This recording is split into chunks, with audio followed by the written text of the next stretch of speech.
it would go into community colleges for those kinds of training slots. And but would the unemployed person who's going to get trained in healthcare or aerospace or whatever, would any money out of pocket come from them? No, that other part of this increased benefit bill that we passed also expands the opportunity for unemployed workers to continue to receive their unemployment benefits As far as paying for the class. in the training. No tuition. No. It's a no tuition cost, so that's the offset. They, instead of $70, they're getting $59 a month, but They'll get free tuition, But there'll they'll get actually free be a tuition. program because we're cutting programs. Because and higher this allows- education is losing Right. enrollment. So this is a way for at least 2 years to keep, well, we hope, to double the amount of this that can go on in community colleges. But of course, that's all subject to the rest of the process, including the budget process. And these retraining funds would be available only to those who are unemployed and not, No. or some who want to do the step up that Kaiser's bill Yes, would also cover them. yes. to be clear, they'd be dropping, potentially, they were originally gonna get $70 a month. Now they, or additional a week, I'm sorry. Now they would get 59, but they would have free tuition if they were training for healthcare, aerospace, or Huge jobs. Green green jobs, jobs. which are construction. Correct, so that's the kinds of trades. trade-off. They lose It's not all the $13 exact for same, how much? it's not all the exact same 11. people, but yes, that's the Different concept. topic. Senator Moore has a bill that is familiar from last year, the collective bargaining bill for child care workers. Mhm. That got through the House last year. It's apparently going to get through again, according to the Speaker. What's its fate going to be in the Senate? I think it's looking pretty good in the Senate. It's getting a hearing in Ways and Means. I think today it got a hearing in Ways and Means. What do you think of that proposal? I know that Hatfield has a separate idea with that bigger price tag. I support the proposal. What about the workers' I price? just want to add, we may look at a way to lower the fiscal cost of it. In terms of the administrative cost for that starting up to, I don't know the details yet, but that's what Ways and Means tends to do. okay. And just in general, I think you'll see what comes out of Ways and Means is going to have fiscal notes it's going to have things skinny down pretty significantly, as well as some good policy bills will say subject to appropriation, just because we don't know whether there really will be appropriation. Is this one that might have that null and void kind of clause or something? I don't know about null and void. I think it's more Would this looking at ways to reduce the cost of it. I just don't know the So it could be details. a policy without money, might take a while to implement the collective It could bargaining. take longer to implement. That would be one possibility. Do you see anything happening in education, a redefinition of basic ed, a long-term commitment to better funding of schools? I think that something will move forward from some of the recommendations in the Basic Ed Task Force. In the Senate, we have a new bill. Senator Omeg is the prime sponsor of it. There's a lot of work going on between several senators and stakeholder groups to figure out, given the economic situation, what can you move forward?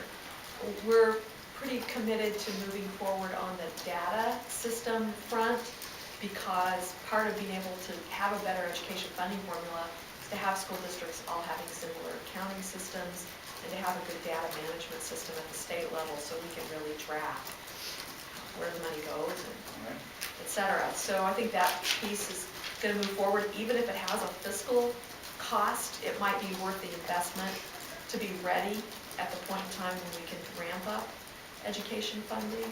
And I think there are other pieces that can move forward as well. Sort of setting goals for how many teachers per hundreds of students you fund, or whether the state would pay for a librarian or counselor, that kind of thing? I'm not sure yet. Not so I know far. they're working their way through the list, and I That would just be pretty haven't. dramatic, but you'd phase in when it would happen, and It would have to be. wouldn't phased. would be contingent on the, Mhm. you'd pick some date way out in the future. What about extending to younger kids? I mean, that's kind of been talking a lot about focusing more programs on these really young kids before they get to the basic education system. There is a proposal to expand the definition of basic education to include some early learning specifically for for children from low-income families, to get them kindergarten ready. I don't see us expanding the definition of basic education this year to include that, although that's obviously a very positive activity for the state to be investing in. We may look at laying some of the groundwork between cooperation between the K-12 system and the early learning system, because they're pretty different systems right now. And so there would need to be some integration that could happen before you would just, say, okay, now the younger kids are part of the system. It would become a pre-K-12 system, and I don't know that we're quite ready for that yet, even though we really believe the early learning investments are a great thing for the children. Right. I mean, are we talking about things that cost money or just sort of managerial? It might be more agency coordination to get ready for something like that. How's Randy Dorn doing in the caucus, education? I believe he is working with the education committee and Senator McAuliffe and the basic ed stakeholders. Expressing any concern about toes stepped on or missteps by him, or hearing any from the teachers? No, I think early on there was people were a bit taken aback by some of the things he said he could do without the legislature, but he's been here and he's met with me and others, and we want to do this together as OC. Republicans were pretty upset yesterday about the worker privacy bill getting out of Labor and Commerce Committee. Last week didn't sound like that bill had a whole lot of hope, but because of some legal concerns with the AG opinion, have your thoughts on that change? I think it's still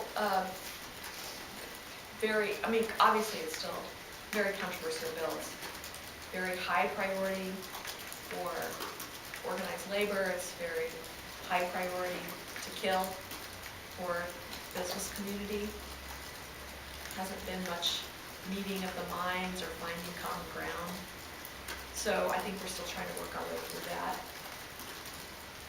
I spoke at the Labor Council meeting this morning, and the basic principle I agree with, and I think it would be hard to disagree with, that workers shouldn't be compelled to go to meetings at work that are really about political and religious and non-work topics. But translating that into an actual law is proving to be very difficult. Does agreement, do you really need agreement between labor and business before you move a bill like that? Is that important to you this session? Well, you need 25 votes, Yeah, but you you've got a pretty hope large- for a larger agreement than you have at this point. Republicans generally were critical yesterday that some of the things that have passed out of committee, at least, they felt sent the wrong message to businesses about what the business climate is going to be like in Washington State. They're fearing that businesses will choose to locate in Idaho or other states because of regulations. Not a new fear. What's your response to that? I think Washington State is clearly very competitive when it comes to business climate. Number of objective studies have demonstrated that. And that doesn't mean that we can't make more improvement there. But we have policy issues on the table that will improve the business climate, such as the unemployment insurance conformity bill that just passed out of Senator Cole's committee, that involves something like $500 million of unemployment insurance tax breaks over the next several years. Tax decreases, it's not a tax exemption. And part of being competitive is having a well-trained and educated workforce. So I think it's kind of ironic that in a down economy, when we actually have a lot to be proud of in this state, that some legislators are kind of going around sounding a lot of negativity.